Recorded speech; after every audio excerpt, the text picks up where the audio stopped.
যে শিক্ষকরা আপনার সচিব থেকে শুরু করে বিসিএস ক্যাডার সবাইকে এখান থেকে গড়ে তোলে, সেই শিক্ষকরা এখনো কেন দ্বিতীয় শ্রেণী তৃতীয় শ্রেণীতে থাকবে? আমরা এক একজন 10-15 বছর ধরে চাকরি করতেছি, কিন্তু আমাদের কোনো উন্নতি গ্রেড হচ্ছে না।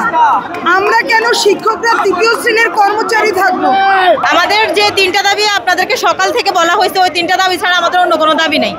আর একটা কথা স্পষ্টভাবে বলতে চাই, যে শিক্ষকরা আপনার সচিব থেকে শুরু করে বিসিএস ক্যাডার সবাইকে এখান থেকে গড়ে তোলে, সেই শিক্ষকরা এখনো কেন দ্বিতীয় শ্রেণী তৃতীয় শ্রেণীতে থাকবে? এটা আমরা প্রশাসনের কাছে প্রশ্ন রাখতে চাই। আজকে আমরা শিক্ষক হয়ে রাজপথে নামা, এটা জাতির জন্য কলঙ্ক, এটা লজ্জার। আমরা আমাদের 10ম গ্রেড বাস্তব আদায় করার আগ পর্যন্ত আমরা রাজপথ থেকে কোথাও যাচ্ছি না, যাব না ইনশাল্লাহ।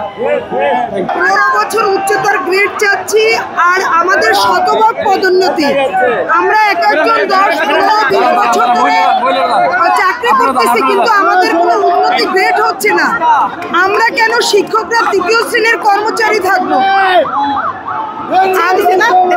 আমরা 10ম গ্রেড বাস্তবায়নের জন্য এই আন্দোলনে নেমেছি।